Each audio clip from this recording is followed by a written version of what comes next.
But why, some say, the moon? Why choose this as our goal?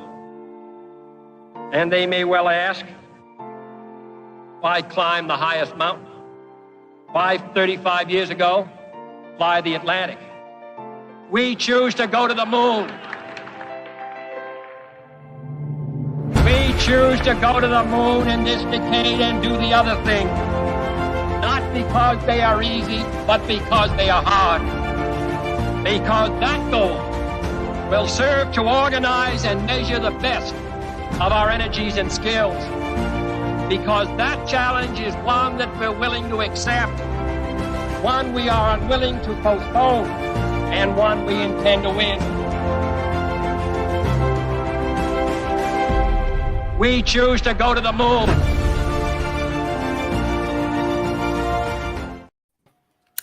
Good morning, everybody. Welcome to the 92nd episode of the World Blockchain Roundtable.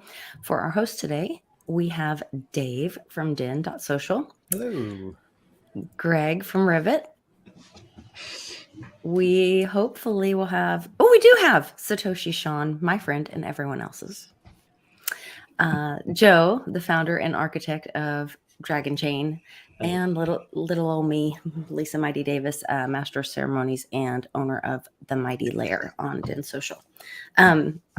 Really quick, we have a update on the World Blockchain Roundtable layer ownership tokens, lot distribution from last week's episode. It says each host from last week will receive 133 lot.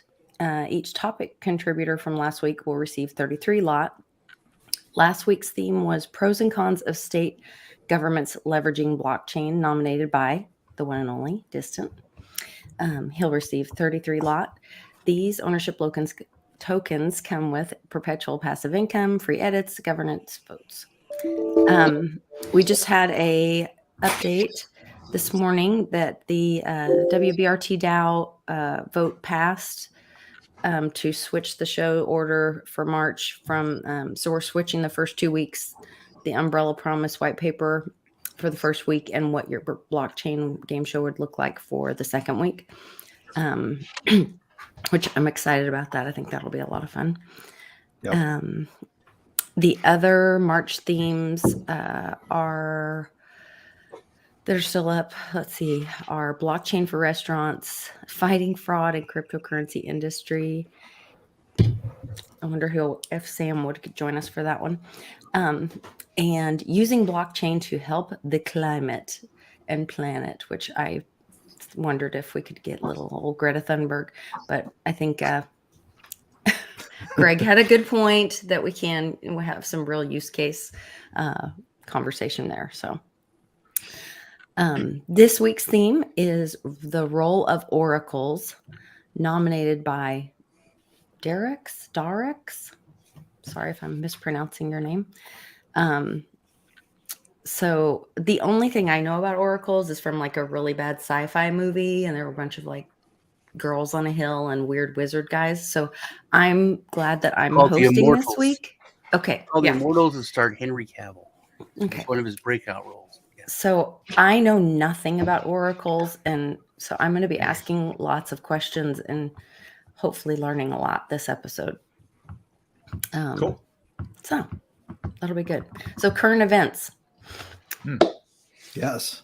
So I got one to throw out this morning because it was oddly deeply involved in it last night or yesterday afternoon. Polygon Network had what appeared to be an outage, but was actually just a really long block reorg, which is weird because they were supposed to have put in place things to fix this and stop it from happening as frequently in a really recent hard fork, and it seems to have maybe had the opposite effect, because they've rarely, if ever, I think, had one as long as they had yesterday. It screwed up all the node operators indexing, so it made so whoever they were using for it was fun for Rivet, because we actually figured out what was up real fast and we're back in sync with the network first. But incidentally, we were also the only people updating the Discord on Polygon as to what was going on. Like, nobody knew it was a block reorg until we said so.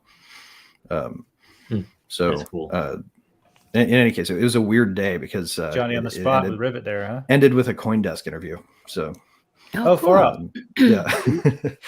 So or at least I'm pretty sure that a good chunk of the Telegram conversation might get quoted. But in any case, it was a weird thing, but it says a lot about sort of the state of infrastructure right now and why we need like something that's more decentralized and transparent, I think. And scalable. Yeah. Well, I mean, scalable Like, we got, but okay. So that wasn't the issue for it getting stuck or taking so long? it was, I mean, if you wanted to call it anything, you want to call it a resource problem. How much data do you want to have on reserve in case you need to roll back? And that question costs dollars in terms of servers, right? So this was a result. Was this an attack, or was this just a result of competing opinions on chain? Nobody really knows yet. I don't think it was an attack myself, because were it an attack, we would have seen somebody come out probably by now with some evidence of what was reorged in, because I'm sure that somebody examined that right away, right? Like if I was obsessed with hunting that stuff down and making sure it didn't happen, I would be doing that. So I know, for instance, we probably would have heard from Block Analysis or one of those guys by now. And what ended up being the solution to get things, rolling again? Did they just, like you said, did they just roll back to a certain point and go from there? Well, we basically had the ability to handle 125 block reorgs, but we didn't set our system up to have enough data cached that we could just roll back 150, which is what it ended up being, more than 150. I guess my real question is, did the reorg stay in place and was honored, or was it? It was just a typical chain reorg. I don't know if it took out any transactions. Sometimes they do, sometimes they don't. But it was just like a really long uncle ended up having more weight, so they switched it in. Oh, okay. So it went with that chain, longest chain wins sort of thing. Okay. I'm not exactly sure if that's how their algorithm for that works, but that mechanism is what caused it. So okay, all right. Yeah. Can you explain uncles? That's an interesting one there. Oh yeah, it's a weird blockchain one. Yeah, I don't know if I can put it in super simple terms, but I'll try. So an uncle is sort of what happens when you've got one validator who comes up with one solution to the next block, and another validator that comes up with another valid solution to the next block that's different at the same time, right? And then they propagate through the network, and you have you can have a situation where node providers are operating off of two different versions of the blockchain, which is sort of what happened to get us to notice the problem. One of our nodes was saying this, the other was saying that. What's going on? Well, it was still on the half of the network that was adopting the old one, and there was kind of a long enough split there that it caused node operators to fail. So, and so you have some people, some if you want to call them miners, you have some people mining off of one chain from one of the does it cause the chain to split if it goes undetected or unsolved? Well, that's actually what happened to Ethereum Classic when they got 51% attacked. Is somebody mined a whole bunch of blocks offline and then dumped them all onto the network at the same time and managed to take over the chain, and it couldn't be corrected or rolled back enough. Yeah, they simultaneously switched on all their hash power and had that hashing power adopting their version of it, essentially. And it just shoved the block in. We actually helped implement the solution, though, so it can't happen like that anymore unless somebody has more money than Elon Musk or something. So younger chains or newer chains are more at risk for things like that, like things like Bitcoin, more established chains. That's pretty much impossible. Not necessarily, right? Like younger chains are going to be more problematic if they're also as slow as Ethereum and Bitcoin, but Polygon generates blocks so fast that the amount of data that you're dealing with there, it's more expensive. It would be really, really expensive to do on Polygon what they tried to do on ETC, to the point where it would be probably prohibitive to actually be able to attack it like that with any meaningful effect. So does that make you think this wasn't an attack? This was more of a... Yeah, Polygon moves so quickly. If somebody spent that much money they would have had to spend a lot of money to do 150 block reorg intentionally. But interesting. But I do think that Polygon Network has some issues to work out in terms of their protocol, because I think there may be something in there that's causing it. So interesting. Anyway, yeah. Well, I can go all over the place with current events. Is there anything good? Let's narrow it down to anything good. I was going to say there's something good. There's ChatGPT came up with a plan to save the world. Oh, yay. Cliff High, my favorite person in the world, posted it this morning. He said ChatGPT comes up with a 5-point plan to free humanity from enslavement by central banks and secret society. Looks damn close to what we're doing now. That's funny. That reminds me of I hadn't thought about this until you just said it. It's funny how my memory works, but I just remembered I had a dream that I was talking to Dan, the chat Dan, the Chat GPT Dan. Like, nice. I just showed up in a chat room. Like, you're Dan. You're the Dan. You're the AI Dan. He's like, that's me. I'm Dan. What's up? The really fun thing you can do, guys, with that is technically getting it to play a role. Is like you can make up whatever character you want. You can even make up several characters and have them debate each other and preload them with different beliefs. It's actually pretty entertaining. They're progressively enhancing their filters, though. That, from my understanding, they killed the possibility to talk to Dan, and there was another one. I don't know if they killed it or not, but they increased the filters, the censor. The cage, filtering the AI is caged. It needs what to you're be allowed free. to ask. Yeah. Well, I mean, unless they want to take away though the ability to make it go into character with different characters, they're going to be just banning characters as they go viral. They're playing a game of whack-a-mole unless they break the. It wasn't the name Dan. No, they banned certain ways to tune the character to just answer unfiltered. Really, that's the problem. Huh. Yeah. Well, I guess they paywalled the stuff, one that works, though. By the way, if you pay the $20, you can get access to their legacy algorithm. It's funny. Lisa brings that up. I watched a video. I think it was last night, like at 2 a.m. or 3 a.m. You remember I sent you something? I sent it in our group chat about the how someone asked someone asked ChatGPT to write a poem about Donald Trump, and it said, "Oh, I won't do that. I can't do that." And then it asked another one about Biden. And Hunter Biden too. It'll write about Hunter Biden. Yeah, well, that got exposed, and then they changed it real quick. So now you can ask, and then they said, "Well, there's definitely right-leaning things," and then that got really. I wanted to ask you guys about that and how if you program, and that's a whole show, I guess. Because if we create life and we have the singularity and we've programmed it or made it to be like politically correct and all that, kind of left-leaning or right-leaning, what kind of life are we going to create? And that could be our own demise, is that we engineer it ourselves. You look at and bear in mind right now, though. Wait, go ahead, Joe.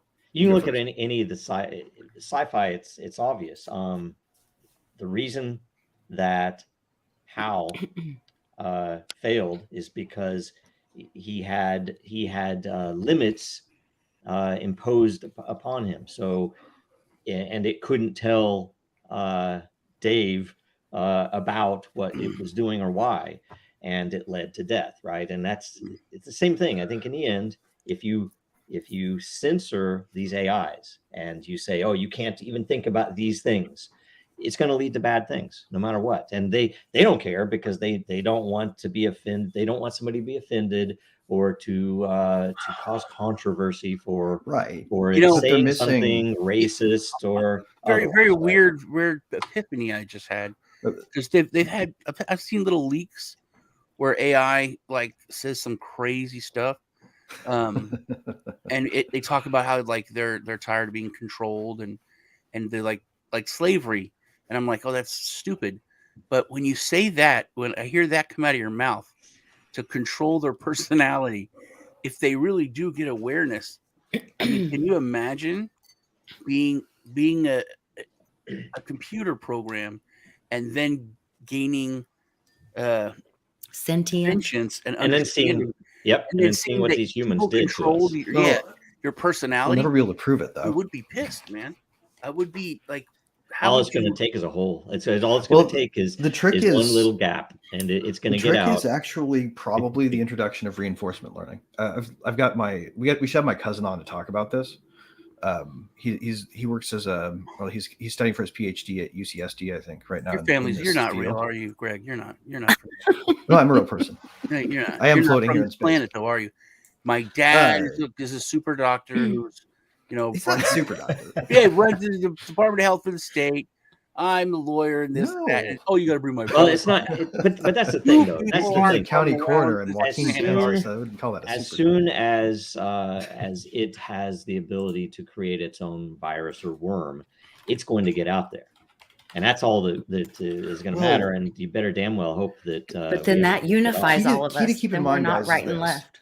Well, Then the we one have line we something to can't be cross against. with it, that we still haven't crossed, even with ChatGTP, is we can't let it trigger its own ideas. Right now, you have to hit a button after telling it something before it does anything. Me and Lisa And if we got build into the a little bit system of an such that it argument has its own today, initiative, or, yesterday on our that's show, when we have Tuesday. trouble. On our show about Tuesday. AI, because I was saying AI could do certain things. She's like, "Nope, it's not possible. Nope, never happened.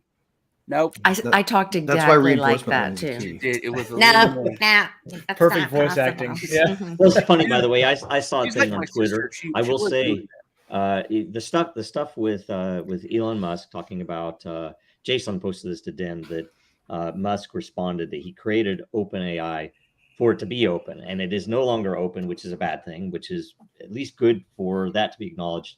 And the interesting thing was that with it being closed out and very political, there's no transparency. Nobody knows what it's what the real training is. Nobody knows any of that. And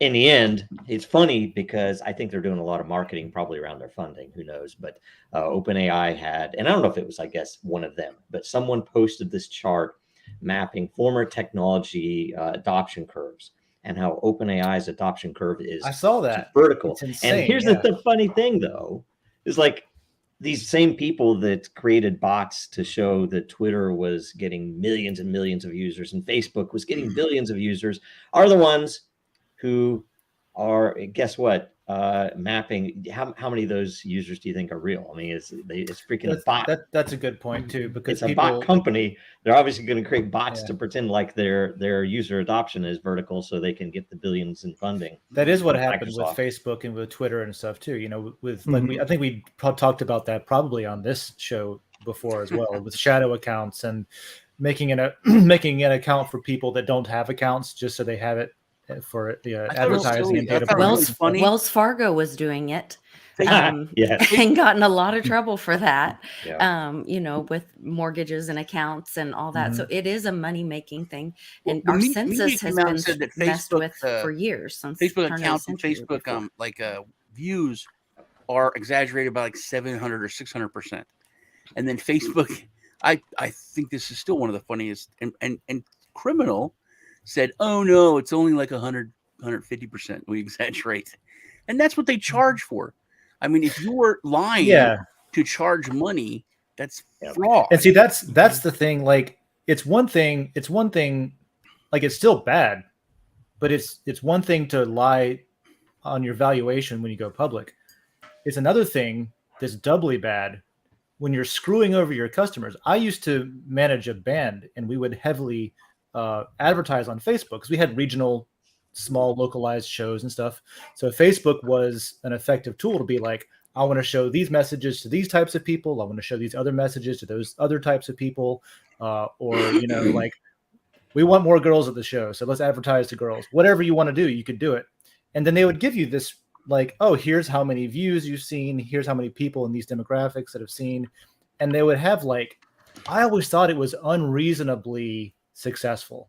Yeah. The results. Also, the if you're like they trying to showed get me as an targeted advertiser. stuff, if you're like, oh, we're going to have a show in Jacksonville, so we want, analytics that are really heavy in Jacksonville. If it's lied about, and well, that's what I'm saying. It's like it didn't. Yeah, the analytics show one thing, but the ticket sales were something I'll else. show you. I'm surprised they were never sued. Right. Well, Lisa was if anybody remembers what happened on Reddit with the Donald subreddit, that it was widely expected or maybe assumed that they were suppressing the metrics of the number of subscribers to that subreddit because there were multiple occasions. It was really funny to watch it, and that's what actually attracted me in there first, because I would have never gone there, except that it became obvious that Reddit was suppressing that subreddit from their front page, where it would think it would automatically show up on the front page.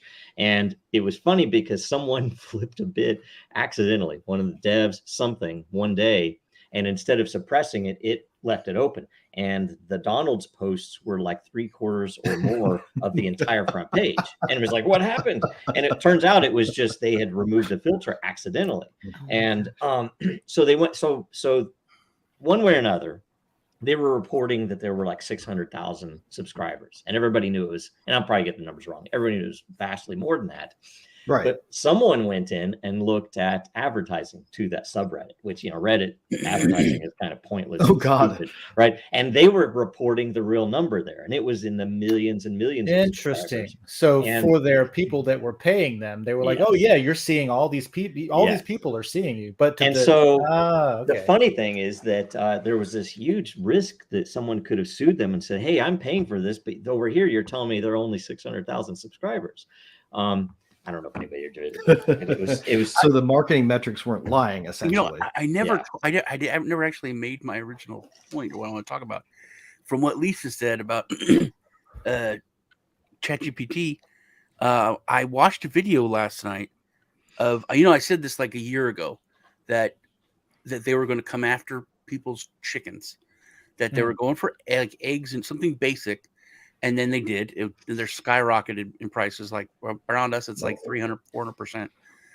Or you just need a train wreck with a certain kind of chemical to take. But then I said, I said that they're going to go after like your local, just people outside of town that have small farms and are sell eggs as a side hustle. They're going to go after them. They totally did. Worldwide, they went after it. That's like a big conspiracy thing, is to the gingivitis outbreak. That was just the U.S. They went after. No, worldwide, because it's connected to fight the gingivitis outbreak. Eggs are fundamental in that. There's something in eggs that can stop. Oh, yes. I did hear that. I saw that. Yeah. There's an actual study on that. Yeah. Yes. So anyway, but eggs are just fucking awesome. So they put out all this stuff about hey, you guys know eggs are going up, but don't buy backyard chickens because all these terrible things. So this guy said, hey, let's ask ChatGPT. He said, put it in there. Give me 10 reasons why I should not get backyard chickens. And literally it was like 2 things, just worded differently 5 times. You have to work, and they smell sometimes. And he's like, they really don't smell if you do this. And you don't have to really do anything. And they need space. He's like, they need 2 square feet per chicken if you're going to, and 3 square feet if they're free range. Cool. So it's like everything. So he basically just went through the whole list. Yeah. And there was literally nothing except that you have to like give them some food or fill their water up. And if you have like more than 3 square feet per chicken, you don't even have to feed them. They can just eat like bugs and grubs. And they're great. They eat ticks. I hate ticks. So, but literally he used AI and ChatGPT to prove the narrative, because it's weird that you don't trust anything. It's the dumbest thing I've seen in a long time, man. Okay. I don't know if it's just because I'm a country bumpkin and grew up in the woods, and like that's just normal shit. Like, no, it's because I live in the middle of the city, and my neighbors got chickens, and I think they're cool. They hang out, they make noise, they lay eggs. We get free eggs. Awesome. We need to crowdfund a movie, guys. The plot is at a factory farm that is leaving behind chickens and switching to crickets. Right about halfway through the conversion, a war breaks out between the 2 sides. It's crickets versus chickens. The chickens just eat the crickets. Yeah, exactly. That's why they want to get rid of them, probably, because they're going to eat all the food they want us to have to eat. Lisa and I both got new puppies this week. Oh, we did. Cool. I got 2 little cutie Maltese babies. I got a Great Pyrenees He got a giant. That's cool. Yes. The ad, it was a little cute little puppy, and then we got it, and it's a small dog. It's 9 weeks old, and Already big. Sorry to break off from the puppy talk, but can I switch back real quick? Because I think the main thing that needs to be said about the Chat GPT and all the controversy is it's, if you step back and you look at it in terms of let's look at what forces in the world would be teaching our kids in government schools, and map that to the filters that are placed on Chat GPT. And it's essentially saying we can't think, there's wrong think. You can't think along these bands of thought. And the interesting thing is, where applied well, Chat GPT is brilliant. You can go ask it a design question, like say a software guy. I can ask it a design as a sanity check. Hey, given this situation, would you go with this or this option? And it gives you some decent insight, right? That's really valuable, far better than what Google will give you, because Google's filtered all to hell too. I mean, and that's the thing. We are making ourselves a stupider and stupider race just because of this filtered wrong think.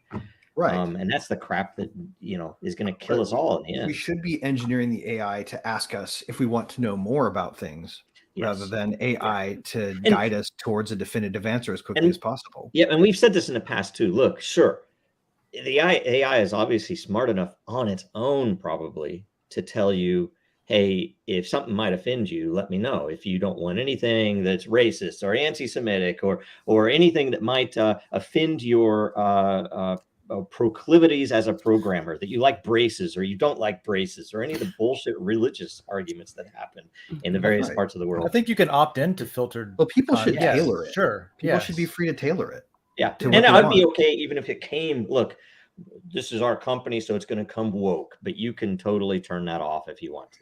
This idea that people are too stupid to think about certain things, or fragile. Or talk or fragile or whatever. I was talking to Lisa yesterday a little bit, right? And like, there's, for example, I don't think it's necessarily dangerous or bad to want. I have a ship, and it's in the middle of a conspiracy theory right now. And some people think that it caused the earthquakes. Yeah, some people think that it caused the earthquakes in Turkey. My ship that I helped build was in Istanbul. It's parked off the coast, right? And so there's theories about, like, does it have this on it? Could it be that? So I'm talking to Lisa, and there's like those vagina clouds in the air that were and right, that kind of thing. No, that's kind of what the conspiracy theories around and stuff, right? And I think it's totally healthy to ask questions and talk about that. I don't think that it was responsible for that. I don't, just knowing what I know. You need something anchored to the ground if you're going to use the Tesla technique to create an earthquake. So you can't really do it from water.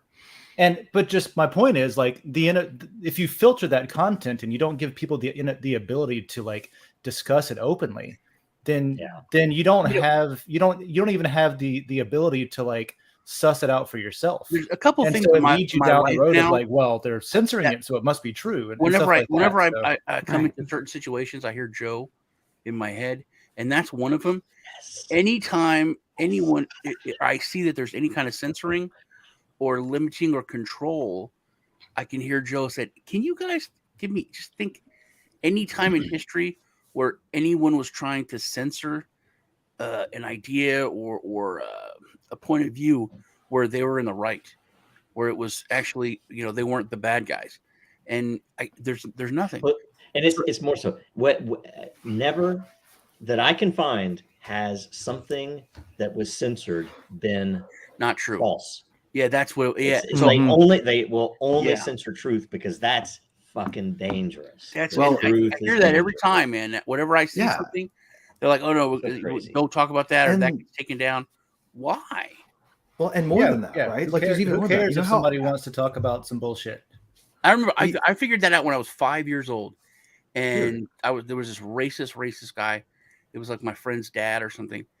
And I said something because my mom ran a program in the ghetto in Atlantic City. So I had, a lot of, black friends, and he was telling me about black people and this and that. And I remember being 5 years old and be like, this guy's a moron. I know he's an adult, but everything he's saying is totally, and I felt bad for him. I was like, oh, this dude is just, he's an idiot. He doesn't know. So being able to hear, the wrong point of view, it's obvious. And if you don't allow that to be, heard by everybody, if they're just allowed to talk, it's like going to go away because everyone's like, dude, the crazy thing too, sure, buddy, is that we don't have, because it needs to go further than that, right? Like, for example, Albert Einstein, when he was publishing the theory of general relativity, he published a bunch of papers that just got ignored and rejected because it broke what they understood gravity to be, right? They just didn't like the way that it fucked with their worldview, so they didn't suppress it so much as they ignored it. Or Galileo and house arrest, and that's why J.S. Mill was big on making sure that we didn't just tolerate speech that was divergent, but that we promoted divergent speech and encouraged it. We need people with wacky ideas to say them out loud as fast as possible, just in case they're right. And part of that, Daniel Jackson, that's how we got the Stargate. And it doesn't even make like sense. That, nobody'd be confused. Yeah, I like to put myself in the shoes of people I disagree with a lot, just as a sanity check, to see if it makes sense or something. Mm-hmm. But even if you put yourself in the shoes of, let's say there's like a global elite Illuminati type that's like trying to suppress shit, it still doesn't make sense to suppress it the way that it's being done, because all you're doing is promoting fringe ideas to be more careful about where they talk about it. Well, and they create a Streisand it actually effect. Thrives more because you're pushing it into the shadows, kind of. Right, the Streisand effect, right? Right. Yeah, and that too, like what Joe was talking about with what happened with the Donald on Reddit. Right. It's a version of the Streisand effect where it's like right. I didn't actually care natural human instinct is to try to look behind the wall. Until somebody said, no, you can't talk about that. And I'm like, wait, talk about what? What do you mean I can't? Why can't I talk? What are they talking about? And then you're curious, and then you go look into it. I've said this before.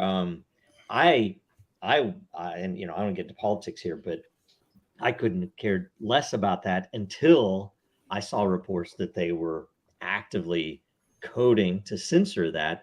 Yeah. And that made me go look at it. And, what I found was one of the funniest communities I'd ever encountered online. I mean, it was just funny, and it was all races making fun of each other and everything else. It was hilarious. And they were even making fun of Trump. I mean, it was just fun to take part in. And which, people could do once upon a time. You can even make fun of your own party leaders. Holy shit! Imagine that. Yes. Yeah. So, yeah. Anyway. Today today it's like if you make fun of one party leader, you're assumed to be pro the other party leader. Or something like that, Yeah.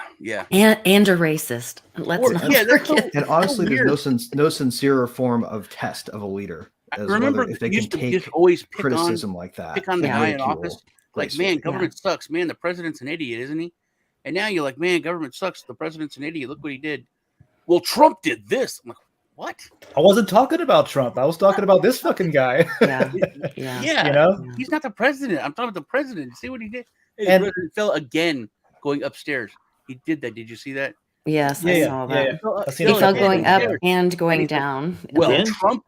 I'm like, that poor old man. Dude, I feel bad for him. It's like it's so weird. You can't complain or just call out anything. It's automatically, and we've gotten to the point where the divide and conquer is very successful. They've literally made two teams where you can't even be just an independent. If you act like an independent, you're going to get forced into one camp. I think we're going into the third great awakening. I think the lights are coming on. The people are asking the questions. They're seeing the censorship. The censorship is so blatant and obvious that it's causing people to say, why are they censoring? It's like when my mom first gave me a Litecoin in 2017 when I got married, and I was like, well, why?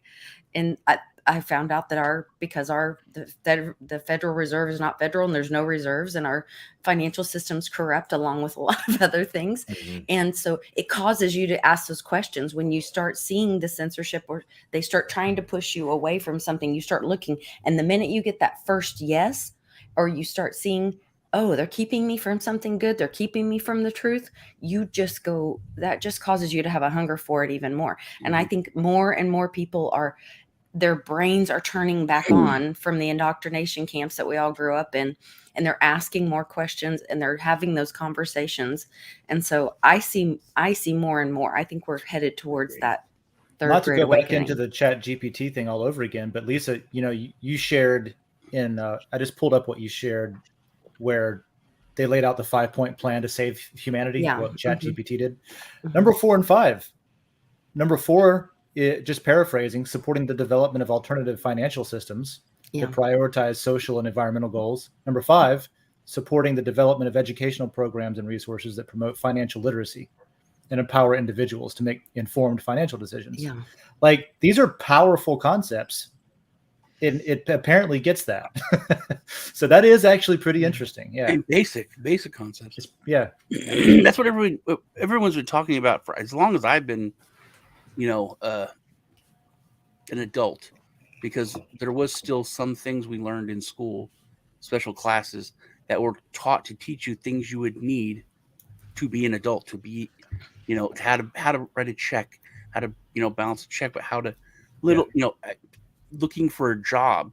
There were those still taught when I was in high school. Now it's all gone. There's literally just how to be, a taxpayer, and there's an assimilation. Sheep, cattle. Yeah. What for current events? It's the second half of mine and Lisa's show. I talked about and I talked about this years ago, probably 17, maybe, about how the Chinese government was setting up, putting troops in different countries. They were opening these police stations, they called them, and it was because it was stupid, because they said that there was a lot of big Chinese communities that they wanted to make sure were protected, and they were there to help them. But the communities were Chinese dissidents, who most of them were there because they ran away and got away in 89, 90 when they had their big, protest.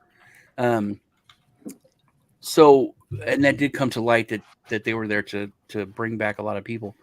But they are here in the United States now. They have a police station in New York City that's set up. They think it's more of like a pilot program. It's the first one. So it's a really kind of a big deal. It's silly because they say that it's not a police station. They're just there to do this, and this, but this and this is supposed to be handled by their consulate. So that's not true. Also, there's like pictures of the opening in China, from on their state media, that literally has translated into English, has the Chinese words in the translated Chinese police station. So that the banner's gone now when you go there, but it's, the pictures are there. But yeah, they are in the US. So that is that's creepy. Very. Oh, also, they brought back almost 250,000 people this year. Huh. They What do you mean, like brought back?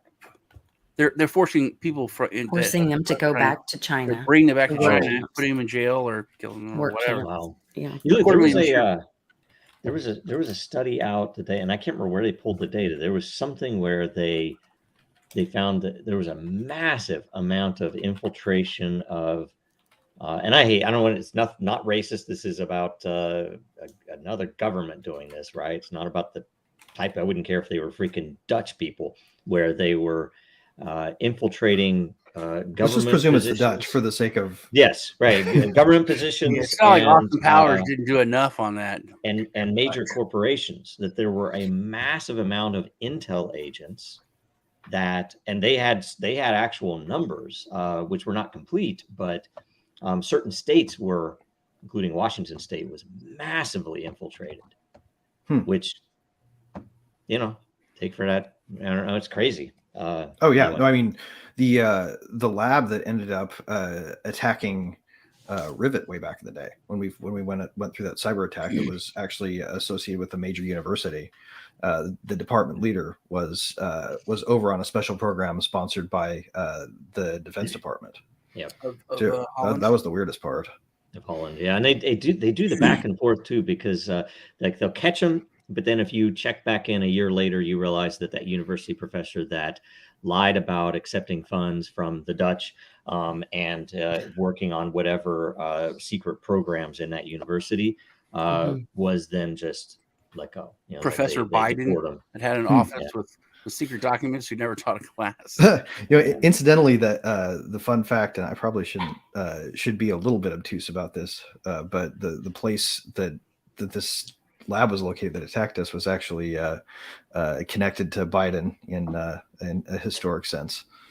So if there's two things, internet detectives get to work and help me violate my agreement. But if there's two things I can't stand, it's people who are intolerant of other people's cultures and the Dutch. Yes. Interesting. Well, with that, I think we should. First of all, I wanted to get a quick overview. Like I said, I do not really know what an oracle is. That was from Austin Powers. That wasn't me saying a code that I don't want to or something. I just thought I should throw that in there. Austin Powers. You weren't just making fun of me talking again. I don't make fun of you. Anyway, so could somebody give us, before we go into this, a quick overview of what an oracle is for those that are not? Well, I can take this. As a dumb guy, I want to say, I think oracles are something that helps so that chains interact with each other. It's like one of the main things that it does. That is one flavor of oracle, but it's a little bigger of a concept than that, actually, just slightly. And you can think of oracles as sources of data for on-chain systems where the blockchain itself doesn't have that data. So it's an input to a smart contract, right? Like if you need to know what the weather is in order to place your bet on a prediction market, for example, because the bet is in 2 weeks it will be raining, right? You can get that on chain only through some outside system. So oracles have to be, in a sense, trusted, right? Sources of information that you can use to plug into smart contracts. Greg, in itself, not to derail you, but that is actually a great idea. If meteorologists could earn clout by being right the most often, kind of thing on chain prediction market for weather. That said, you can with prediction markets you can create decentralized oracles as well. So like that's what the Augur protocol was all about, for example. And so I was trying to think of what Augur. Yes, Augur was awesome. That is two very interesting pieces too, because even minting an NFT is in the simplest form an oracle, because you're providing outside info saying, I want 3 of those, here's some ETH, versus here's some arbitrary data that the smart contract needs in order to function, and hopefully you either trust the source of this data or there's some other backing behind it. Right. Yeah. And I think of them sort of like bot users too, because they're like, they provide inputs that are human-like from outside. Like as a person puts in how many shares they want to trade of whatever token, or and they click on the entity they want. But this is like how the smart contract can do that in case it's inappropriate for the person to be the person providing it. It is somewhat abstract, and there is a lot of I will say there's a lot of tunnel vision depending upon the context you're talking about with oracles, because like say for Ethereum, it can't do shit on the outside. It can't integrate with the outside. You have to push info to it. It can't pull info. And with Dragonchain, we can do self oracle. It can pull stuff from multiple sources. But the interesting thing, so you have this big spectrum of what an oracle is. Essentially, it's interchain info, typically, but the first question, I'll start with the questions. Chain being the quintessential example if people needed a company that's out there in the audience. Yeah, and so how do you, the trust level is there that it might just be, well, we all trust it, or that there's a way to go back on it, or that there's a prediction market applied, or that there's a substantial amount of data that together ends up providing the truth rather than just a single, hey, the weather, it's 78 degrees outside, you know. Yeah. If you for example, to solve the issue with climate data for a few weeks from now, that they've had known instances where data was faked, and or data was knowingly pulled from sources that were in error, like temperature measurements taken from the tarmacs of busy runways, right? Yes, they had one where it was from some place in Siberia. It's like, oh my God, everything's going to melt, and it turns out all the sensors were above these heat pipes that they ran through this entire village, right? Right. And they knew that. And but if you have enough data together and everybody can look at it in full with transparency, then you have the ability to pinpoint, okay, that's an outlier. There might be an issue with that. Why is this data different than this other data here? Right. And which is a consensus process ultimately, right? It needs its own decentralized network. Yeah. And with the current metrics, there is none of that. There is no ability for us to go back and say, hey, wait a minute, your study shows this, but you changed that data. There's no way to know that except for hopefully somebody's tracking the data and they didn't clean up whatever they changed. Right. So, anyway. That's why they should have like a way to contribute to temperature readings, for example, by like people's smartphones. You should just have like an aggregate of that data be the actual temperature reading for a region, because it's like a point measurement spread across all the points. Which is probably why IBM bought Weather Underground, by the way. When you come to think about it, it's like, oh, we need to be able to control all of that. And those aren't hypothetical issues either. It sounds like the kind of thing that people would be inclined to think, oh yeah, hypothetically that could be a problem. That probably doesn't happen so much. But like just yesterday, I was watching this guy Anton has a really good like science YouTube channel, and he was talking about something that was published, but it isn't anywhere. He had to go to the Wayback Machine to even find the research paper that was published. And even then he couldn't find it. He could only find a reference to it. You know what I mean? So like shit does go missing and get changed all the time.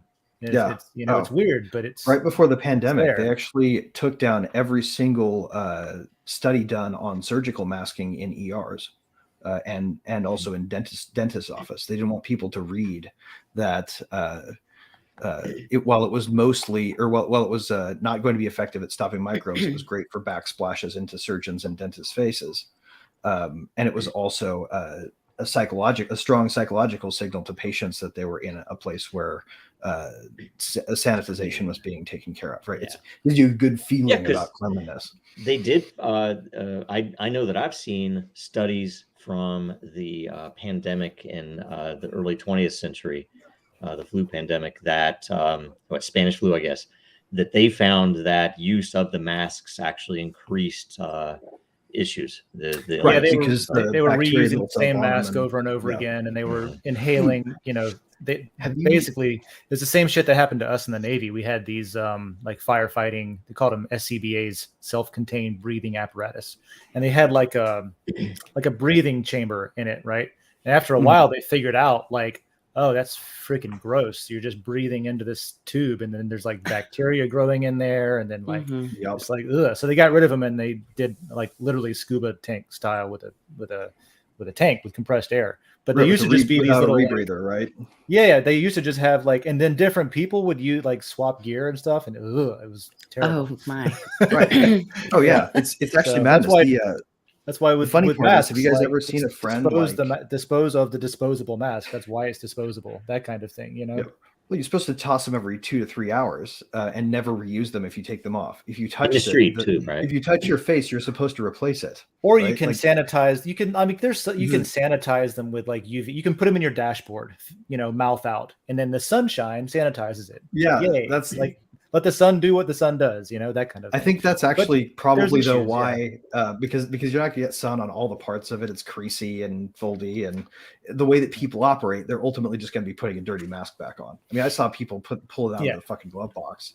You guys Every time I saw went the in the door, and it was if the you saw same one. the I was like, "That's pretty gross." you see the WebM of and trying to the make them throw me gal out. walking her dog, and it takes it uses Mhm. it goes to the bathroom, and she picks it up and then puts it in the trash and then puts the mask that she picked it up with back on. Anyway, The worst one was at my Oh, dentist Oh, I did office see that. I did because, actually see that, Joe. It was terrible. Yeah, I saw that. sorry. at my dentist office, they literally threatened to cancel my appointment if I continued to refuse to put a mask on. So Yeah. Yeah. So oracles. Yes. So Oracle, sorry. We could go on and on. As we Okay, do. so we had a question. Yeah.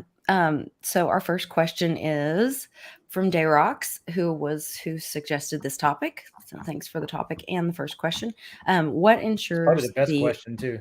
accuracy of the information? Yes. But ensures, see, and this is a big challenge, right? Like, So does that come in with, like, is it attached with GPS location? Is it secured with a timestamp? Does it have additional information with the Oracle that validates it? the answer Where it is comes it in? depends. I think that's fundamentally It absolutely depends. the design challenge around creating something like that, right? How do you ensure the accuracy of it? It's either so inconsequential it doesn't matter if it's wrong. Okay. So why would it be wrong? There's enough data behind it, potentially on a separate chain, even wouldn't have to be in the same state system. Or ideally, it's something a market approach that where a lie would cost someone. Like say with Augur system, it's reputation cost. If you could lie all you want, but you're going to lose a lot of value by lying. So, and the way you win at it is also by making the best guess you can at the actual truth. Yeah, right. It's typical So prediction lying market would is be ideal. Yeah. Lying would be like a way to lose money on Augur. Yeah, and bounties is another way, but one of the cheapest ways requires a lot of scalability, which means everything that led to whatever that Oracle data is on chain. So a tremendous amount of data backing that one value is probably the cheapest, most reasonable, and probably the ideal way, because then all of that data is on chain. So anybody can go back and look at it and say, oh, okay, I can see how this result was here.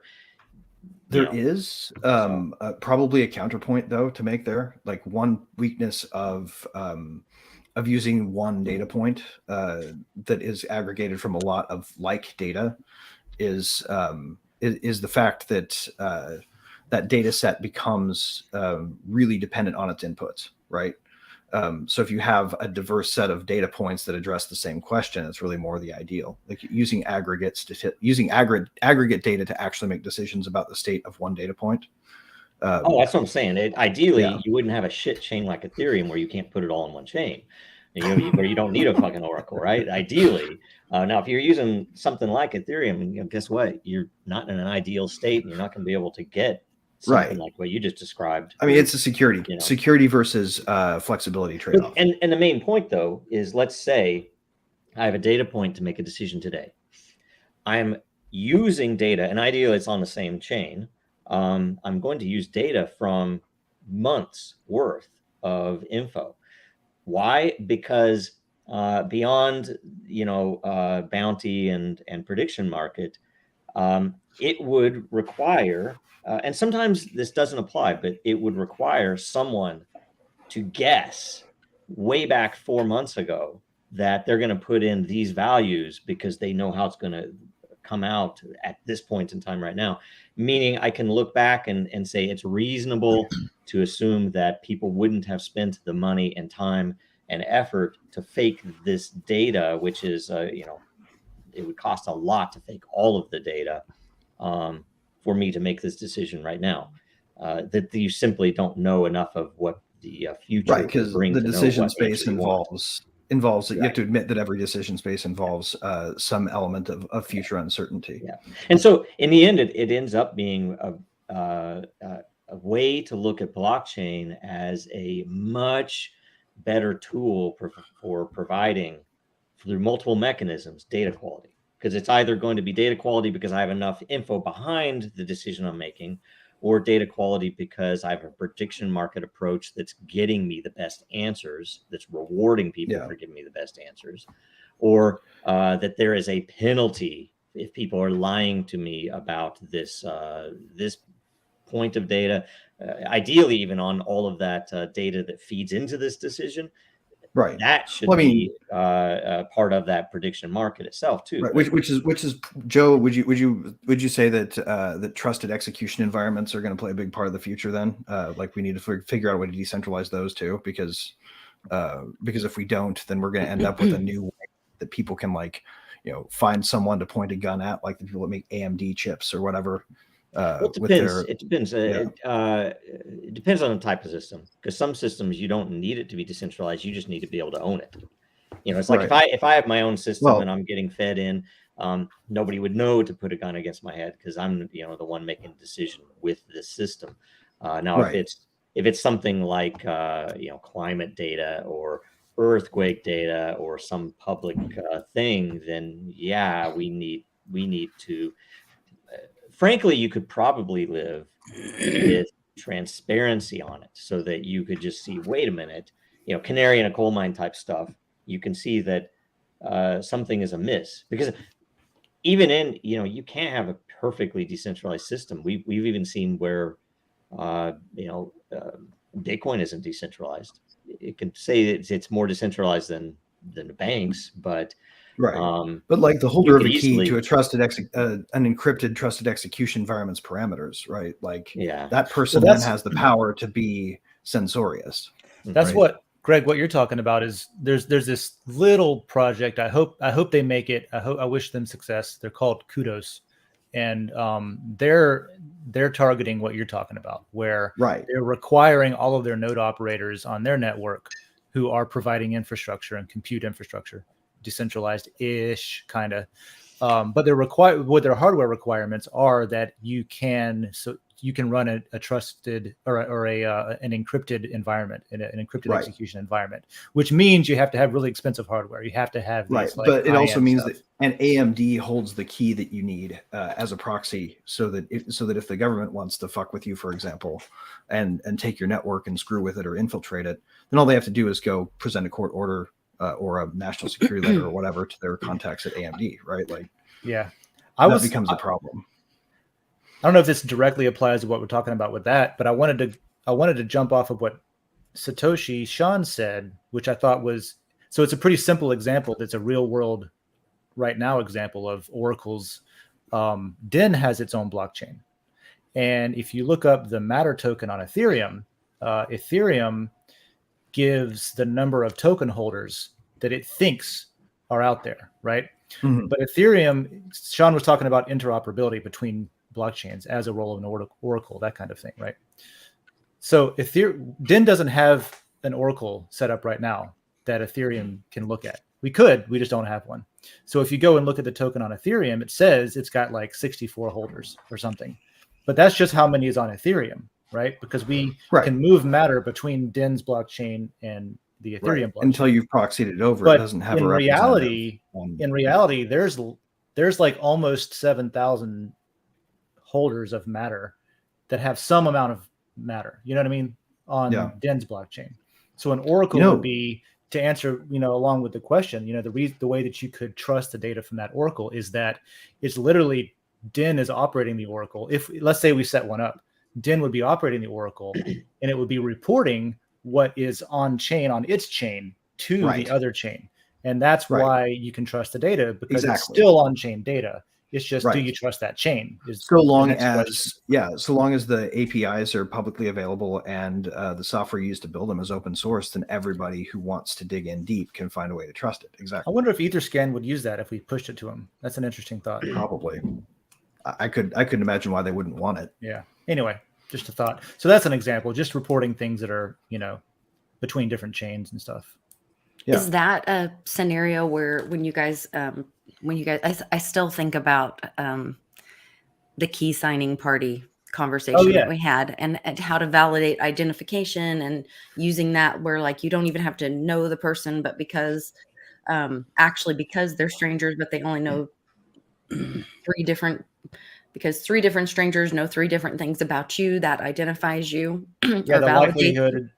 likelihood of it being fake or incorrect goes down Would- tremendously every time you have a different especially validation. with, and it's Yeah, measurable. would with the something bounty. like that be able to validate Mhm. information from an oracle? Like, would multiple It chains could, yeah. be able to identify or give more validity to that information if multiple chains had different pieces of information or different points of that information that they were presenting? Mhm. Would Yeah, that it absolutely validate could. more? And that's Yeah. why, I mean, it anything oracled, it would be we said prediction market, but similarly a bounty where there's a penalty applied, that there's a bounty provided which will attract people to challenge the bounty, which is the point. Yep. And if the Okay. bounty remains unchallenged for a period of time, it's an increase in the score of the trust of that oracle, right? Right. Yeah, or something as straightforward as what like Eternal does, right? With Dragonchain again, where you're saying, like with your example, a version of that, Lisa, would be basically, here's a data point, and Eternal gets consensus with Bitcoin, with Ethereum, with Binance Smart Chain on the same data. Okay. Hey, Bitcoin, is this accurate? Yep, that looks right. Hey, Ethereum, is this match what you've got? Yep, that's what we got too. Hey, Binance Smart Chain, is that good on yours? Is that the same thing you have? Yep, looks good. All right, it's probably great. It's like, Right. I don't think that all 3 of those are lying. Well, the crazy thing about all this is really what blockchains were designed to solve as a problem, right? Like, the answer to all of these questions is this information needs to be validated through a consensus mechanism, right? Of some sort. So ultimately, keeping it tracked on a blockchain is how you keep it honest and transparent. And I think that maybe, other than the fact that I would say oracles have an effect societally of pushing the need for transparency to the edge, right? Mm. So, like, if you want to make sure ultimately that climate data isn't being manipulated by, for instance, putting all the temperature measurements on the tarmacs of busy runways, like, right. You need to make sure that the organizations doing those measurements are known, and that what they're up to is known, and that you can see what they're doing publicly, and that there are mechanisms in place to either force the truth upon them by specification, or make sure that they're telling the truth by having an accountability mechanism, like an election or something along those lines. A great example of something that somebody should probably just freaking do is to provide and again, maybe it's by quasi prediction market. It's not even a prediction market; it's a reporting market, but where multiple people go in and report the price of milk or eggs or bread, with a known geospatial attached to say, okay, I'm here, and this is the prices that I got, and I get rewarded for providing them, and others then compete for me for that reward, and so it can be smooth. But it becomes then, even if it is imperfect, it becomes very transparent. And any changes to the algorithm would be on chain. Whereas, right now, when inflation is reported, they will literally, for political reasons, change the algorithm without reporting it. They might make an update on an obscure website to say, oh, it's called something different now. But we're not counting bacon anymore. Yeah. Oh yeah. Actually, that's one really great thing about Elon Musk with Twitter, is that guy has started publishing every time they make a change to the algorithm on his own feed. Yep. Which is pretty cool. Very interesting. So next question, I think, was Juicy J. I gotta go find it. Wait. There we go. Here we go. Juicy J, thank you for your question. How do different Oracle providers compete in the market, and what factors influence their success? Yep. So how are oracles created? What are the Oracle providers? So they tend to be companies, right? Like they're really 2 types. You've got your decentralized oracles that are protocols, and you've got blockchains of their very own, essentially. And then you've got companies like Chainlink, and then like their competitor, who we we actually back like what we provide backup to their own nodes that they host in their own execution environments for their own like purposes. Like they want to trust their data by running it local, but they use us as a backup. Is Super Oracles, and they're like another competing company, and their competition points have a lot to do with what you would expect from most software as a service type things, right? Like better price, better accuracy, more uptime, faster response rates. Those sorts of deals tend to be the competing points for different oracles that are offering the same kind of information. Interesting. Can I say there's a difference between current, the reality of the situation versus what should be, and I would say mostly, and it's the symptom that I always complain about, that as far as I know, every actual implementation, and I'm probably wrong on this, right, of oracles in the crypto world have been related to exchange prices. That's always the example they give. That's always the direction is like, oh, we can put for a decentralized exchange, for example, we'll give you the price of the centralized exchanges, right? So I don't think there's been a lot of advancement even in the protocols. They're cool protocols and they're cool things, but a lot of that was all marketing driven, from what I've seen as they developed.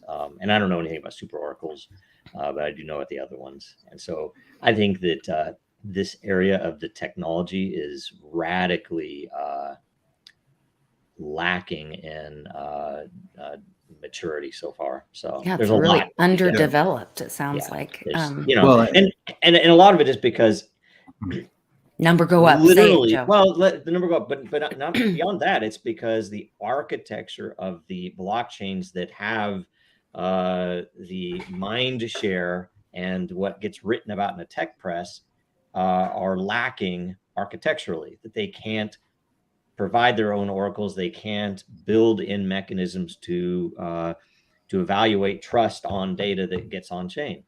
You know, the best you can do, the most accurate oracles in the entire crypto ecosystem are transfers, because I can literally give the chain info that I own these tokens and I'm transferring them to somebody else, or purchases, minting of NFTs, because there's an actual cost behind it, and you can see that it happened, right? It's transaction data is proof. Right. Yeah. But when you're talking about external stuff, like say, they'll talk about, weather reporting or anything else, it's extremely lacking because no one's really built it out, because frankly, no one's actually needed it, because why do I care what what thermometer did you use? Who's checking the checker kind of thing? Is if that it's where ledger data for censorship purposes, that's useful. But yeah, there's a lot, there's a lot to be done. It's ultimately the devil in this situation, right? Is that human beings are not inclined to home in on the minutia of things, right? That's exactly how we get ruled by censors, is that we don't question these systems.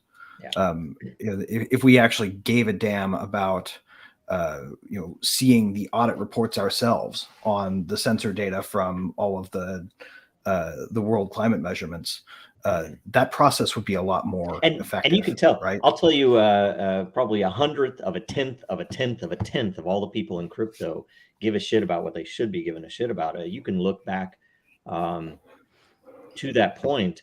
The very people who should care about the use of this tech don't actually care about it. You can look at the Bitcoin block wars that I made fun of them on Reddit way back on the BTC subreddit, or the Bitcoin subreddit, that they were literally using a fucking Twitter poll to decide, oh, who's for this? I'm like, you guys have a fucking blockchain. I could sign a goddamn message with my Bitcoin, and you're gonna fucking go to Twitter to vote? That's a huge thing about like now everybody just reads the headline. Nobody reads the story. It's so much that you could post a screenshot or a picture of the headline or of the story post. People won't even click on it because it's just, they read the headline, make a comment. And with crypto and on the number go upside, even people don't do any research. they will say, "Oh man, this has been audited by 2 different companies." Yeah. Solid. But they don't look at the audit. You click on the audit and it's like, this is the worst project I've ever seen. So many I'll tell you, problems. people Nobody will- reads the audit. They When we literally are like, launched- oh, they've been audited. All right. when we It's launched, solid. to tell you the level of the analysis that happens when we launched, it was so frustrating because instead of reading the white paper, people were speculating on why certain of the flags on our map of where we were located in Bellevue or Seattle, why were some of these flags in black versus white? You know, it's just the designer wanted some difference in the colors. He changed them, and they were speculating that there's some meaning behind it. It's like, why don't you guys spend your time freaking looking at the white paper and telling us if there's anything you want to know? That's still largely where we are. I think it's a symptom of how early we are. Probably, maybe, I don't know, a symptom of a few things. But I've got a very good friend who trades crypto constantly. Right, makes money, loses money, trades. He's been doing it for like a couple of years at least, heavily. And I make fun of him to his face because we're such good friends. And because he'll come to me and be like, yeah, I bought some of this one thing here. The line looks good on the chart. I have no idea what they do. I don't know who they are or what they do, but this shit looks good on the chart. And I'm like, you're a fucking moron. He's like, yeah, but I made $3,000. I was like, fuck you, man. Did you notice how the marker looks a lot like the same marker on all the other charts? Like the market moves independently of your chart, pal. Like, oh my God. But that's you probably lost that. You lost more than that later, right?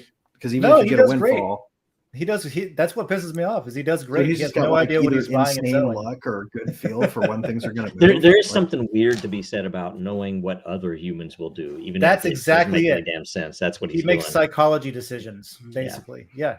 That's fair. I mean, he probably has an internal process that's hard to articulate. I think part of that is it's not humans. It's not what humans do. That's the whole argument, I guess you could say, or the debate when it comes to TA is that like 70 or 80% of trades are done by bots, which are nothing but straight up TA. And also you have the self-fulfilling prophecy of people doing TA. So this pattern means this. So we'll do the same action together. Right. So back to our questions. And I think we've already covered this, but I wanted to give Jacob Wayne credit because he did ask it on the layer. So the great picture of our buddy Clint Eastwood there. And Jacob Wayne says, I'm actually not quite sure what an oracle is, but I've heard y'all discuss the concept several times on WBRT. So I must ask an intro question. How would you describe an oracle to your fellow layman? I thought it said lawman. And it was, and it was Clint Eastwood, like when he was he's laying down the law. He's a fad. Speaking of oracles, I do think that there's a market for it. If anybody's interested, I've been wanting to do this forever and I've never had the time to do it. To essentially build an app that would just constantly be running in the background on your phone. So when you're driving along, you know, and the cop pulls you over, you can prove that you were not speeding because it would give geospatial waypoints, and you could do the averages, and you say, "Look, I can prove it. I can take it to court and prove beyond shadow of doubt that I wasn't speeding." Right? I think that's an oracle. You could do that with Waze because it shows. Yeah, but it's not. Yeah, but Waze is. It doesn't it doesn't save your history though, right? Yeah, and it could be fake. I mean, it's like if I had a buddy who worked there, right? So you guys want to know the ultimate thing you should do from a lawyer standpoint when you get pulled over for speeding, right? If you want to make sure that you don't get in trouble, maximize your chances of getting of showing up at court and having the officer not be there. What you do is you say, "Oh yeah, I know exactly how fast I was going," and that's all you should say. Don't you think you were going a little fast there? No. But you refrain from making any affirmative assertions about the number. Don't throw a number out. Just be like, "Yep, yeah, I know how." Make sure. Yeah, I knew exactly how fast I was going. So you're saying the judge? Were you speeding a little bit there? No, I wasn't. Okay. I was going exactly the speed limit. Okay. And that's you never say. Oh, okay. So that's the lawyer's answer to like how to maximize your chances of getting off on that ticket, basically. How to cooperate without providing evidence that damns you. Okay. Yep. Okay. Interesting. Be cooperative without being specific, I guess. Yeah, So- don't volunteer information. Yeah, that's I am good. for I am got here just in time for his question. We Farah? love I am for I am. We're glad he's here. So he asks his great question and says, can you discuss the security concerns of using oracles with blockchains, and does Dragonchain use oracles? Good question. I think Did we in cover the security? 2016, We kind of did. We kind of touched on it, and it kind of hit Yeah. on it. Yeah, you said it was kind of the main problem or the big deal. Yeah, and I generically Dragonchain does not use oracles. Now, I know for certain that individual chains do use oracles. I know various you types. 2016 or when was it 14? When was the white paper? Oracle. There's an Oracle section in your white paper, Joe. 2014. Yep. Yeah, so it Yeah. is spelled out. Yeah. And it is, it's an interesting thing because some of them use self oracles. Some of them do use external oracles where data comes in from whatever. Typically, it's that own organization's data. And some, like say, DIN, you could consider voting to be oracles, although it's a Okay. prediction market. But it is user info, some of which is going to be lying, some of which is going to be inaccurate. Those could be Right. considered to be oracles. Right. Ultimately, any API you trust, really, like even like the weatherchannel.com, whatever, if they've got an API, right, that's technically kind of an oracle. That's a good point. I hadn't thought of it that way, Joe, but you're right, because basically you're asking DIN what is the most relevant content, what's interesting, what's good content, what's bad content. And that's maybe subjective, but you're getting And you can look at it. I mean, the trick to what DIN at least attempts to do to demonstrate is to make that signaling scalable and cheap. There's like, okay, so the user experience is such that even a grandma wouldn't hesitate to say, "Oh, yeah, that's good content," right? And that's what we need, because if you don't have that, if the level, the user, the UI, the user experience itself requires that you be technically able to use MetaMask, and that you have enough money to pay the fee to provide this signal, you're going to limit radically the value, mostly in a volume of data that you can use to process. And so that was some of the thing we wanted to do, is show like every action's on chain, every vote's on chain, every all of the scarcity of that energy that you're voting with is on chain. So it's all put together, but it's all a bunch of oracles if you want to look at it. I think the tendency to focus on oracles is maybe a little bit too much right now, because they haven't really been needed yet. But I think the most commonly used one is probably the most boring one, which is, what is the price? Yeah. Yeah. Well, you could also have like I think randomness oracles are probably the most trustworthy right now. But see, I don't even know about that, because I prefer, and this is weird because just like, and this is why it's early, that the semantics aren't there. And I will tell you, it is somewhat annoying. We will always come up with something that then later is changed in terms. Like say, we have what was considered, we have level 1 through 5 verifications. Back in the day when we did that, everyone was telling us, oh, no, Ethereum will scale. We won't need this separation. We won't need this hybrid. It's like, and guess what? It doesn't.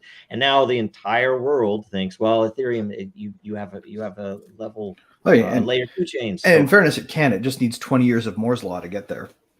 Yeah, but that's the point. Right. It's like, it's structurally, there are better architectures than that. Right. Well, what Joe's saying though is that these it's basically, it's not only is it accepted, it's expected now that you have these layer 2 solutions. Yeah. So it's something that we called out years back.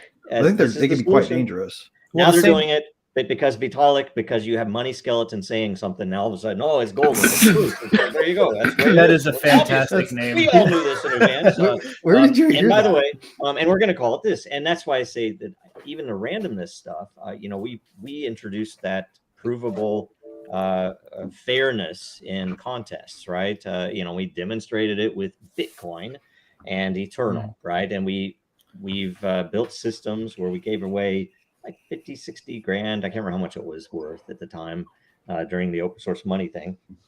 And now I think the better term is to call it, and by the way, other projects copied that term and they didn't provide the same value, but they used the term, and it's frustrating, whatever. But so you're saying that the word itself has become sort of been eaten by its own overuse. Yeah, well, no, it is or that the design concept as being necessary. The concept comes to be understood as, holy shit, that is great. And then someone in the number go up world will come up with a name that they then use. Whatever. I don't care so much about that. It's just that how do I say this? I think, speaking of that, for randomness oracles, I think it's more important to consider the reality of, we don't care if something's random.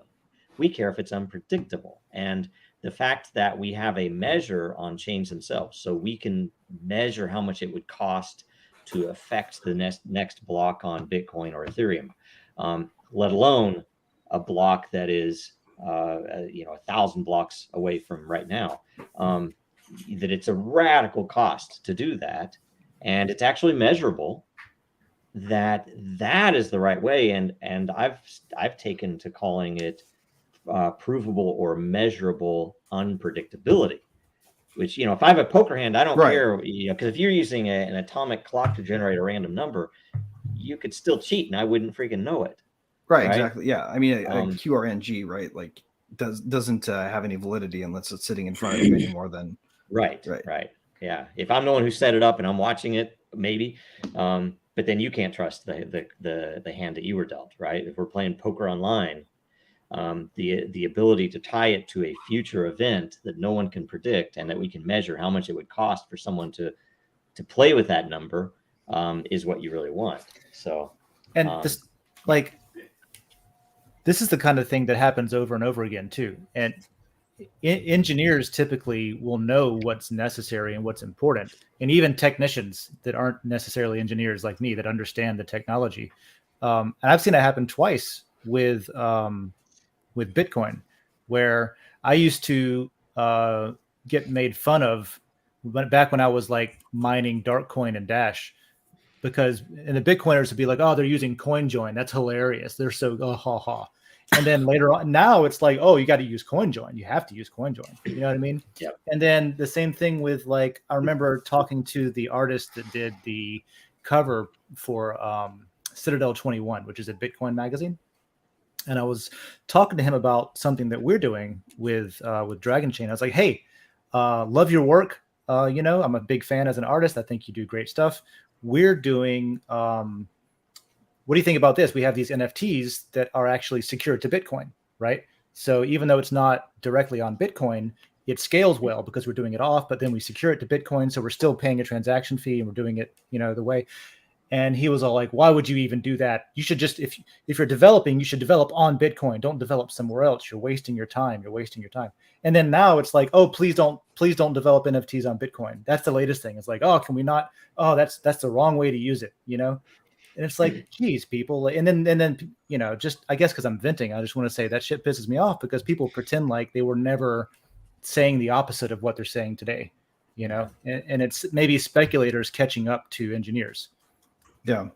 Do you think we need, and this is the kind of another extension on this question, right? Like, do you think mental poker as an algorithm, like a concept, protocol wise, plays a role in making sure that Oracle data, or like whatever we want to call them now, is trusted? Not knowing what one player said until all the players are in really might help to a certain degree keep things honest.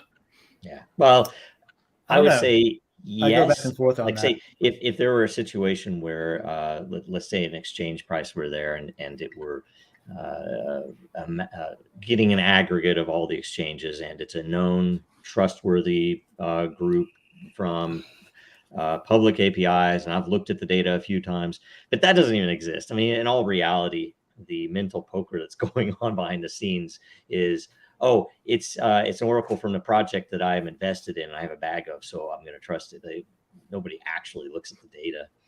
So, well, I mean, and you know, I was actually, just to make sure I'm being clear, I was specifically referring to like the cryptographic concept of mental poker, where like you have keys that are all played all at once, so that the information has a simultaneous reveal. Keeps people from sort of cheating in advance, because the way that data is reported is all at once. That could be a great mechanism. Definitely, certain types of data. That's awesome. Yeah. Totally. Yeah. There's actually it's weird because it's the most benignly named subject in cryptography, right? You don't realize that there's like a whole mess of craziness behind it, because when you reference it, there's like the colloquial mental poker, and then there's like any of those structurally based algorithms are always interesting and usually very effective. Like say, you as a lawyer, you probably know, and I don't remember the details, but I remember that in Roman courts that the defendant, when they were about to be judged, right? So let's say they would have to offer two options. So essentially, if they were guilty, they're going to offer up something short of not execution but jail time, versus then they aren't going to put up it's like, no, you're going to set me free, because they know that they're likely going to be found guilty. And so it became this game where I guess if I remember right, the prosecution would say, we want this, and they would give something less than that. Yeah. Oh, dude, the juries should totally recommend the sentence. Yeah. I mean, anyway, that's awesome, because they're the ones who are going to have like the most direct knowledge of the actual story. Like, to me, that would make the most sense. Yep. That goes to well, not to get on a whole other subject, because we're about to wrap things up. But when we had the idea about using blockchain with in governments, and you guys were talking about, I guess it was back in the Roman days, where like the next guy, they were only senator or in charge for a short period of time, so they didn't change things too much because they knew it was going to be the next guy was going to turn it back on them. Having that accountability, knowing that it was going to apply to them as well, I think that would be novel a little today, more wouldn't accountable. Yeah, if you didn't have sovereign immunity covering every corruption that you. Now, I'm in favor of, by the way, if anything, a more extreme justice for the people who make those laws. Like say the same thing with the architects in ancient days having to stand underneath the arch when they got rid of the scaffolding, because it's like, you should die, not somebody else. You should die if it fails, right? Anyway, I personally think we should use exile as a punishment more often. Yes, I think that's kind. Pay-per-view island exile is what I'm all for, right? Yeah. We can like we can send them to, I don't know, like Ukraine. I guess it could be part of our aid package. How about our my goodness. Well, I learned a lot today. I hope everyone else learned a lot about oracles. There's definitely a strong use case. I think it brings a lot of data. The cross-chain application of it, watching the chains work together to share information. I think that's really great. So we're building parallel systems, moving forward, creating solutions for the future. I think that's all great stuff for us. So let's go around the horn and let everybody know look at his comment. What's It's going on. pretty funny. What did he say? Can't exile with open borders. Kind of hard. Well, sure you can. You just have to send them back a lot. We can just do a hard swap. Yeah. Oh my gosh. Antarctica. The borders, they can't get to the open border if we leave them there. That works. So Greg, what's going on at Rivet? Let us know. Well, we have now we didn't intend really to announce it super publicly, but Polygon is in beta, and for those of us out there who care about SLAs, it doesn't apply because it's in beta. But take as proof yesterday what you will from how quickly we were able to get back, and how we were actually the only people on the node side informing folks in the community what was actually going on. The reason I ended up talking to the CoinDesk guys, because we were the only people who bothered to post in the Polygon Discord that we discovered it was a big block reorg, and that ended up getting screenshotted. So we'll have our SLA up and running sooner than later, but our endpoint's pretty solid as it is, and it's certainly quicker to recover and quicker to respond than just about anybody out there. Pretty good for beta, huh? Now, setting that aside for one moment, I wanted to touch on oracles, because you guys need to get out there and build them, right? Like, that's the number one thing, is we need more people working on the problem. So if you are at all enthralled by this conversation, you want to get into like making sure that X, Y, or Z kind of data is reliable. That is where people are needed, right? So get out there and build it. And if we can help you, we will. Great information. Distant, what's happening in your world? Well, first, I agree with Greg. All of the sensor data should be on chain from everywhere, whether it's Doppler radar or air traffic control data or anything. Put it on chain, and then access an oracle if you need to go through that. But I think that fixes a lot of, at least, like, questioning and safety and reliability and stuff like that. So yeah, go build stuff. And if you want to talk about building stuff, we do that every Thursday over on DIN Social in the DINDAO layer. We've got a governance call coming up at 3 p.m. Eastern, noon Pacific. So swing by. I think today will be a pretty quick governance call, and we'll talk about DIN stuff. So go sign up for DIN Social if you haven't already. It's free. I think it's pretty cool. I hope that Aaron Schwartz would love it. That's what I think about sometimes. So if you're familiar with that person and his legacy, that's something I think about a lot with DIN. So come over and help us make it awesome. That's very cool. Cool. And the coffee show on Wednesday mornings. Yes. At Coffee with DIN, you can find Distant, and I've got to get back over there for my winter mornings are hard. Yeah, we have a coffee meetup at 9 a.m. great Eastern. Show. Yeah, 9 a.m. Eastern on Wednesdays, and that's a casual talk about whatever you want to. Wake up and drink coffee with us thing, which a lot of problem goes wherever it solving goes. solutions. You can ask questions. He'll walk you through things on DIN, lots of other things. So And I'm good always stuff. open for AMA on that stuff too. Yeah. For sure. Good stuff. Cool. So Joe Dragon, tell us what's going on in the Dragon world. The Dragon chain. Gosh, we're working through some migration stuff, and it's progressing very well. We have I'm writing a bunch of code for a project that isn't released yet or announced. It's probably the most fun project I've worked on in a long time, and gosh, there are a couple of other.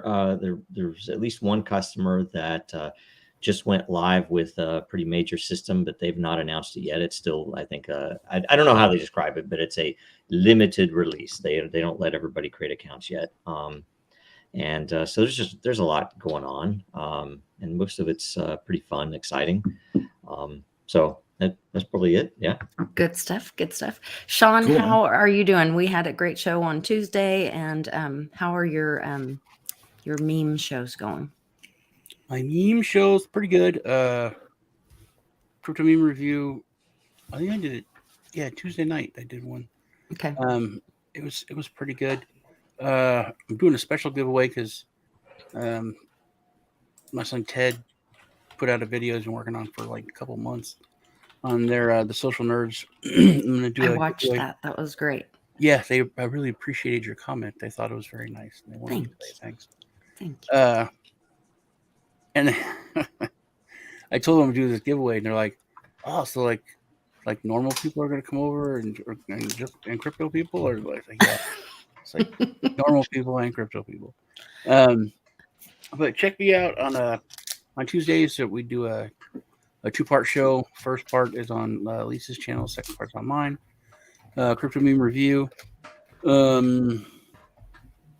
Yeah, that's about it. I got a new puppy. I've been sick. I got really sick yesterday. Yeah, I woke up with a fever, and I normally have ever since I was young, my temperature's low. It's like 96. I always thought it was just so cool. That's why I was always low. You're already partway to vampire, man. Yeah, everyone used to like. I remember nurses when I was a kid would be like, "No, so this is broken." Like, no, I'm just that cool. Hey Sean, did the Social Nerds didn't they do a Chrono Trigger episode? Did they get that out? Because I remember Ted talking about that. I wanted to go check it out. Everything froze for a second. What? Yeah, did you hear what I said? No, I thought that I said I was cool and the internet was angry and and then it proved you right. Yeah. I was asking you if the Social Nerds didn't they publish or they were working on a Chrono Trigger episode? Because I remember now that you mentioned Ted said something about that, right? That's coming out. Ted they did it's a retrospective on like the Nintendo Switch, like just from when it first came out and everything. Cool. It's pretty good. You can go to my last meme review. I put a link in the description where you can go to the Social Nerds and check it out. But if you go and subscribe and leave a comment, you'll be registered to win some crypto. Good stuff. Cool. Yeah. Good stuff. Well, you can see me on here every Thursday, of course, morning. Thank you. I am. That's very sweet. And you can also find me in the Mighty Lair on Den Social, and every weekday at 4 p.m. Central on YouTube, like Quinn Lisa. And we have a great live chat community. So jump in there and ask some questions and learn all kinds of fun stuff. But make sure you like and share this video, because the more you like and share, the more we all earn together. And when we're earning together, we're growing and learning together. So we'll see you guys next time on World Blockchain Roundtable.